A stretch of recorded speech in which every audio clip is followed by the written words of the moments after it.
araw po sa inyo lahat. Welcome po dito sa ating programang Clark, the Week That Was. Ang programang ito ay nabibigay po sa inyo ng mga informasyon para lagi kayong in the know dito po sa loob ng Clark Report Zone. Ako po, si Eric Jimenez, ay inyo pong host. At kasama ko po si Julia Ignacio na makakasama nyo rin sa pagtalakay ng mga naging mahalagang kaganapan dito sa Clark sa loob ng isang linggo. Yan, ito po ang pinaka-pilot episode ng Clark the Week That Was. Juji. Si Juji po ay isang bagong staff po namin dito sa Communications Division ng Clark Development Corporation. Yes. At para naman po sa ating top 5 picks for the week dito sa Clark the Week That Was. Ang una po sa ating listahan ay yung ating pong pinakamalaking theme park dito po sa loob ng Clark Report Zone na kabubukas lamang po ng nakaraang linggo, ang AQUA Planet. Ang AQUA Planet po ay isang investment dito sa loob ng Clark Report Zone na more than 2.7 billion pesos ang kanila pong ginastos para magkaroon po tayo na isa sa pinakamalaking theme park, water theme park sa Southeast Asia. At kasabay din po niyan ng pagbubukas ng AQUA Planet ay ang second gathering naman ng Porsche Classics na ginanap dito sa Clark. Oo, nakita natin yan, yung mga classic Porsche car. Sabi nila, ano ba talaga dapat na pronunciation? Porsche o Porsche? Depende po yung kung nasaan kayong lugar. Pwede nyo pong tawagin Porsche kung nasa bandang Europea po kayo, Europe po, or nasa US naman kayo, Porsche ang tawag po nila, or sa North America. So, pwede po yung dalawa. Kasi marami nalilito na ano ba talagang tawag doon sa mga sasakyan na yon. Yung mga medyo car enthusiast, sinasabi nila Porsche. Pero Porsche, mas oo. syempre dito sa Pilipinas, mas alam natin yung Porsche. Porsche, Kapag sinabi mo yung Porsche, gets na ng mga kabataan, lalo na yung mga kabataan, sir. Diba? At saka yung mga hindi masyadong mahilig sa cars. Sa cars, yan. Makikita po ninyo yan sa aming po mga video dito sa ating pong programang Clark the Week That Was. Ayan. At ang pangatlo po namin sa nakaraang linggo ay ang pagbubukas po ng bagong interchange sa SUBIC Clark EXPRESSWay. Yan, pinasinayaan po ng ating dating Pangulo na si dating Pangulong President Gloria Macapagal Arroyo na siya po ang ikalawang representante po ng distrito dito sa Pampanga. So, siya po yung nagmuna po sa pagbubukas po ng interchange. Dati kasi po, yung interchange na yon, yan, sabi nga nila, maraming naliligaw doon ngayon eh. Okay. Pero sana huwag kayong maligaw. Wala na po yung U-turn. Kung galing kayo ng SUBIC or galing po kayo ng Clark South Interchange, hindi na po kayo didiretso. Pag nakita nyo na po yung toll plaza doon, kumanan na po kayo kaagad. Huwag na po kayong didiretso para mag-U-turn at i-access po palabas ang interchange. Iwas hassle na rin Iwas para sa hassle. mga biyahero, no, sir? At next naman po sa ating list ay ang Phase 2 Manufacturing Building ng SFA SEMICON sa Clark, inilunsad na. Yun po yung bagong manufacturing building ng SFA SEMICon. Expansion po yun ng SFA. Yan. $170 million ang kanila pong inilabas na puhunan para po mapagawa po yung building na yon at makabili po sila ng mga imported na gamit para po sa pag-produce or pag-manufacture ng mga semiconductor chips. IC chips yata yun. IC chips ang ginagamit sa ating mga cellphones, sa television, gadgets, basta po electronics. So, at sila po ang malaking exporter. Hindi lamang po dito sa loob ng Clark Report Zone, maging sa buong gitnang Luzon or even sa North Philippines po. Ayan, sila po yung pinakamalaking nag-export ng mga chips po sa South Korea. Ayan, okay? And ang panghuli natin, panghuli na ba yun? Yes po. Yung Grab Philippines na naglunsad ng bagong serbisyo dito po sa Clark International Airport. Ayan. So, pwede na po kayong mag-grab. Ayan. Sa lahat po naman nakikinig po sa amin, nanonood ng aming programang Clark the Week That Was, pwede na po kayong mag-grab. Pwede nyo na po, kung nasa Cebu kayo at uuwi po kayo ng Pampanga at wala po kayong sasakyan, ayan, wala magsusundo sa inyo, meron na pong Grab. Kagad nyo na pong i-access po sa online or sa mobile data po ninyo para hindi na kayo mahirapan. At pagdating nyo po ng Clark Airport, ayan, sasakay na lang kayo. At meron ng straight to your home, straight to your destination.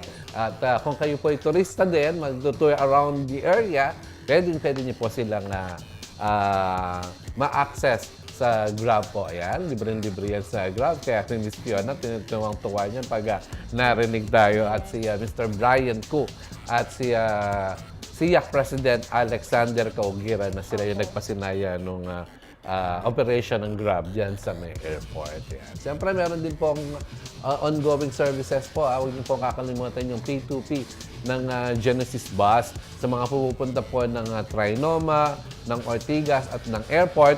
Meron na po tayong P2P bus dito sa Clark Airport po. Tapos meron din po silang stop dyan sa SM Clark papunta po ng Metro Manila. So, hindi na rin po kayo mahihirapan na pupunta pa ng terminal, maghihintay ng sasakyan. P2P po ito, ibig sabihin, point to point. Okay, point to point po. Hindi na po kayo kailangan magsakay, baba ng mga... Less hassle na pagbibiyahe, sir. Ayan. So, isa-isahin naman po natin yung mga nabanggit nating topics kanina.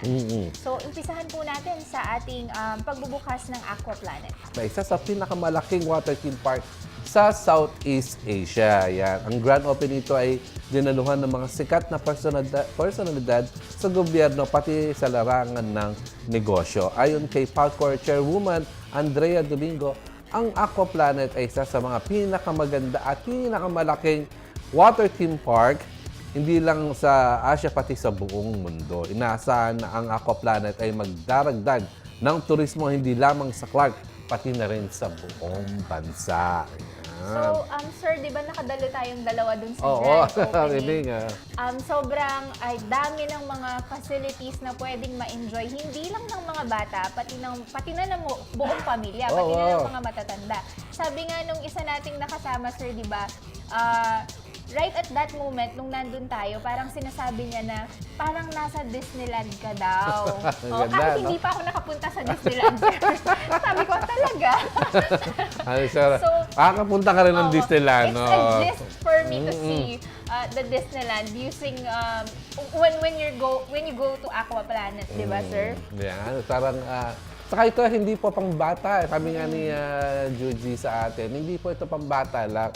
Pang lahat ng edad, kahit na kayo ay 80 years old and above, pwede kayo. Kasi meron tayong lazy river na pwede nyo pong enjoy. Nakasakay kayo doon sa isang, anong tawag ito, parang salbabida. Yan, enjoy nyo po at parang nasa wave na rin kayo. At merong malaking wave pool.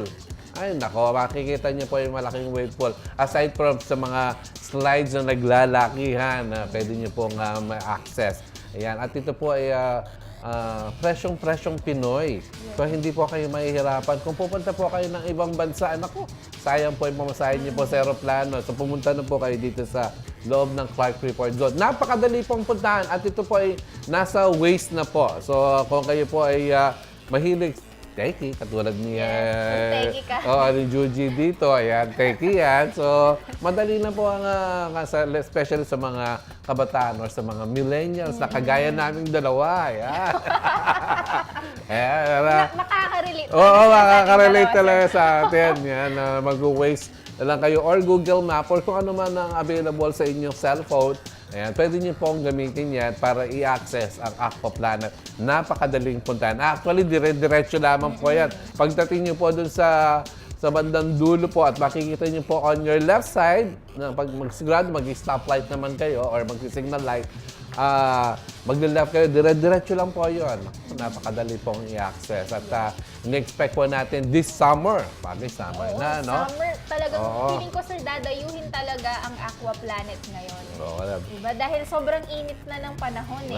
Napakasarap nga naman magtampisaw sa tubig. Magbabad, di ba? Alam niyo si Deng Pangilinan, hindi siya sa slides eh. Gusto niya pa dun sa meron nga buong buhos na tubig na malaking batya, sabi niya. Kaya nga, Enjoy na enjoy siya. Yung si Daing Panglinan po, ang aming pong presidente ng Pampanga Press Club. Enjoy na enjoy siya. Doon lamang sabi niya, nag-enjoy ka na. What more sa mga naggagandahang slides. Ano? Adrenaline pa. Adrenaline pa. Exciting. Wala po siyang katulad dito sa Pilipinas ng ganung kalaking slides. Meron po malalaking slides sa ibang lugar po natin sa Pilipinas. Pero po, ay nako, ito po ay dapat po ninyong puntahan. Lalo-lalo na itong summer na ito. Yes. Iba't ibang klaseng slides naman kasi sir, hindi lang siya simpleng slide talaga eh. May iikot ka pa, may basta ibang experience siya. I'm sure para sa mga bata talagang mag-e-enjoy sila. Sa susunod daw po, i-try po ni Judy. Pakikita po Abangan namin. niyo po yan, Abangan dito po sa niya. Clark, Magkakaroon po kami ng adventure para po makita ninyo kung ano yung Opo. sinasabi ni Miss Judy dito. At baka sakaling pagtapos ko dun sa pinakadulo, mabawas na yung ano ko. Wait lang. Diba? Maganda. Nakaka-enjoy po. At kayo po lahat ay definitely mag-i-enjoy. Ang buong pamilya pwede pong mag-enjoy sa Aqua Planet dito po sa loob ng Clark Freeport Zone. At safe din yung Aqua Planet, sir, di ba? Kasi may parang life Life vest ka na susuotin whenever you're swimming or magsislide ka. At yung facilities nila, sir, applicable din para sa mga PWDs. Okay. Kaya for all ages and para sa ating lahat talaga yung Aqua. So, kasabay naman po ng pagbubukas ng Aqua Planet ay ang second gathering ng Porsche Classics kung saan ipinakita sa publiko ang higit sa 30 na mga koleksyon ng classics Porsche cars sa kauna-unahang pagkakataon na ginanap dito sa Clark. Ayon sa organizer ng event na si Randy Viray, ginawa nila ito upang hikayatin ang mga car enthusiasts na ilabas ang kanilang collections ng classic cars, ayusin ito at gamitin. Anya, the aim of this event is to bring out your old car, particularly your old Porsche, and fix it for it to be roadworthy because they are meant to be driven. Talaga. They are meant to be driven. Napakaganda nga naman ng mga old classic Porsche cars. Actually, meron din ilan na bagong Porsche doon, kaya lang hindi nila din-display. Nandun sa harap mismo ng Clark Museum. Pero yung mga naka-display, talaga yung mga classic lang. Talaga. Yung mga madalang mo na lang makita ngayon na klase ng Porsche cars, di ba, sir? And yung about sa event naman, sir, I think sabi nga ni President and CEO, BCBA President and CEO Vince Dizon, it's a good thing na ginawa nila yung event dito sa Clark dahil nagagawa siya as tourism promotions na rin sa Clark, hindi lang sa Clark, pati na sa buong Central Luzon. Diba, sir? Umikot-ikot sila dito sa, actually, bago sila nanggaling dito sa Clark, nanggaling sila sa Aurora. Ayan. So, tapos dito naman sa Clark, pinarada lang nila dito sa may parade ground. At tapos doon, nag-ikot-silukit sila dito sa loob ng Clark Freeport Zone hanggang sa Cobia. Kaya maghapon na yun, ang dami mo sila makikita. Parang ang ganda-ganda tingnan ng Clark na maraming mga Porsche car na umiikot sa loob ng Clark Freeport. Ayan. It's a first time na nangyari po dito sa loob ng Clark ang pag-ikot-ikot ng mga nagagandahang vintage Porsche car na hindi po natin nakikita everyday. Dito. Parang classic cars in a modern city. Oo, diba, in a modern city sa isang modern and urban setup. Dito po sa loob ng Clark Freeport Zone.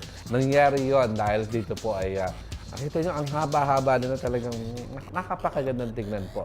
Kung mapapanood nyo po sa likuran po namin yung mga sasakyan ng classic cars. Ayan po, makikita po ninyo kung gaano po kaganda yung mga kotse na pumarado dito sa loob ng Clark Freeport. At baka maingganyo na rin silang mangolekta ng Oo. Porsche cars, di ba, sir? Ako rin nangongolekta lang ako. Nangolekta rin ako. Meron na rin ako siguro mga 4. Wow! Oo. 4 na. Bala mo ba yung isali sa susunod na third gathering ng Porsche cars? So, yung maliliit na gano'n, yan. Nalagyan ko pa ng baterya para mag-sound ng Porsche. Ayan. Hanggang gano'n lang po kami, hanggang tingin na lang. At may mga notable personalities din po tayo na dumalo, syempre. Isa na po dyan ay si Mr. Kenneth Cobonfue na sikat na interior designer, sir. Diba? Hindi lang dito sa Pilipinas, maging sa ibang bansa, especially sa New York. Ayan, ang dami niya na pala naging awards, ano? Si Mr. Paano ang pronunciation ng pangalan niya? Robumpue. Robumpue. Yes. At yung mga works po niya, na-feature na yan sa mga iba't ibang American shows, international shows rather. Tapos, dito rin sa Pilipinas, of course, we are very proud na na-feature sila, napapakita ang kagalingan sa craftsmanship ng Filipino, di ba, sir? Oo, sinabi niya nga, ang Clark talaga is napakagandang lugar. Yes. At konting ayos na lang at mararanasan natin ang pagdagsa ng mga tao pupunta dito sa loob ng Clark Report Zone sa mga darating na panahon. Dahil ang ganda-ganda raw ng Clark ngayon, parang nasa ibang bansa ka pag pumapasok ka dito sa loob ng Clark Report Zone. Yan. Yes. Sabi nga niya, Clark daw ay ang future capital ng Pilipinas. Future capital. Dahil sa mga developments na nangyayari, di ba, sir? Lalong-lalo na pag ang New Clark City po ay na-develop na ng gusto. Ayan, pero ngayon po kasi ongoing ang kanyang construction noong daan, nung sports complex at ang mga mailan na government buildings na itatayo doon para po sa paglipat ng mga ibang government agencies sa New Clark City sa darating na panahon. So, inaayos na po kung kayo po ay meron ng pagkakataon na pumasyal sa bandang Kapas, baka masilip niyo po kung ano ang nangyayari sa New Clark City. Yan. Magkakaroon po ng access dito sa loob ng Clark Report Zone going to New Clark City. Envisioned to be the first smart city in the country, di ba, sir? First and only smart city in the country. At inaabangan din dun, sir, di ba, yung pag gaganapin ang SEA Games. Sa diba, 2019, December 2019. So, ongoing po yung construction ng facility na kung saan paggaganapan ng SEA Games sa 2019. Yes. Malapit na yan, next year na yan. Kaya mas more possibilities, more opportunities, hindi lang dito sa mga tao sa Pampanga, pati na rin sa buong bansa. Okay, oo. At ang susunod na nasa listahan natin, pangatlo naman, ay idinawas ng SFA SEMICON Philippines ang grand opening ng kanilang $170 million Phase 2 manufacturing building dito sa loob ng Clark Report. Ang kanilang Phase 2 building ay inumpisahan noong first quarter ng 2017 at dinisenyo ito para sa pagsagawa ng assembly contracts para sa kanilang mga bagong customers. Ang SFA SEMICON Philippines ay nananatili bilang top exporter sa loob ng Clark Report Zone na humigit kumulang $3.1 billion na ina-export nila every year. Sana this year, mas malaki. Siguro mas malaki nga dahil na-expanded na sila. No? Kung hindi pa sila nag-expand, 3.1 billion na, hindi po million ang kanilang ina-export. $billion na mga chips na pinabadala sa Korea at sa kanilang po mga customers sa Europa, sa Asia at sa North America. Ayan, doon po sila nag-export. Okay? Sinabi naman ni SSPC President na si Byung Jil-go na sa pagbubukas ng kanilang Phase 2 building, lalo nilang paitingin at ang pagiging top exporter dito sa loob ng Clark Report Zone. Dumating sa event na yun si Secretary Arthur P. Tugade, ang dating presidente po ng Clark Development Corporation, na siya ang head ng DOTR or ang Department of Transportation. Dumating din si Ambassador Dong Man, Dong Man, yan, ng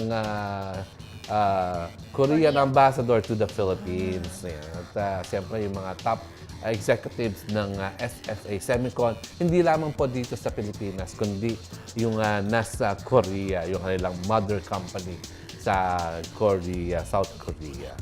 At saka, sir, I think yung advantage nito, no, yung pag-expand ng Phase 2, yun nga, mas madadagdagan yung kanilang production, and at the same time, mas darami rin ang employment dito sa loob ng Clark, diba, sir? Okay, so yun, ang na-expect nila, sabi nila, in the next 5 years, more than 500. So, ibig sabihin, hindi lamang 500 na magiging employer nila in the next 5 years, baka more than pa.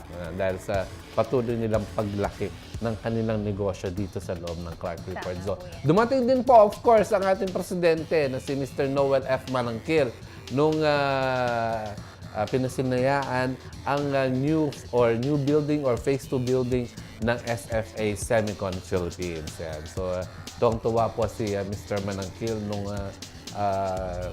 in-inaugurate yung bagong facility ng SFA SEMICON Philippines dahil po magkakaroon nito ng additional employment, additional export at siyempre pag ganun po ang nangyayari, gumaganda po ang ekonomiya ng ating bansa.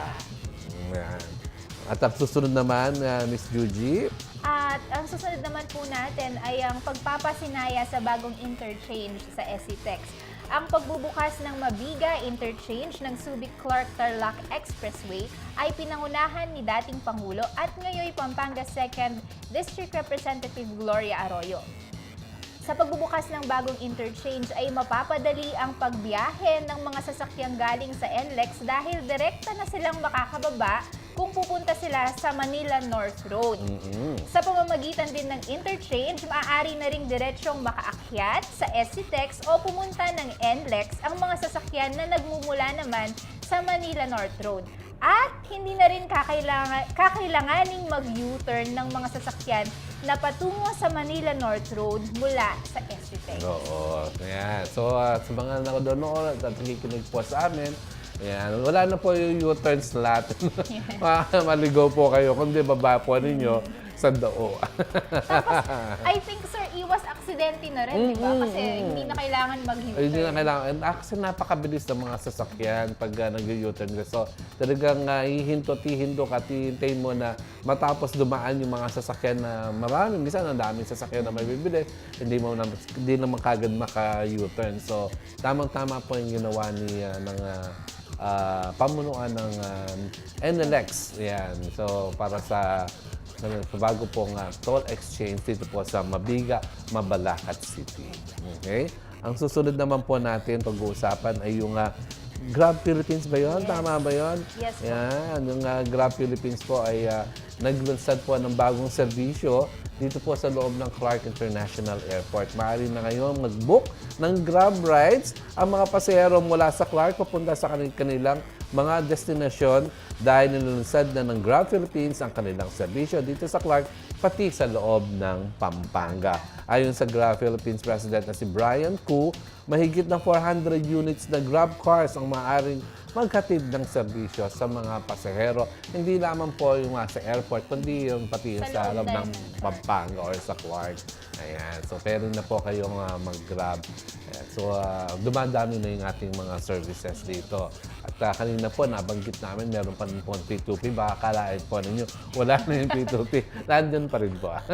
Available pa rin po. Mag-start po sila ng alas 4 na madaling araw hanggang alas 2 ng susunod na madaling araw. No? So, ibig sabihin, parang 24 hours na rin yung kanilang operation dito po sa loob ng Clark International Airport. Maaga ka lang dapat. Oo, maaga ka lang.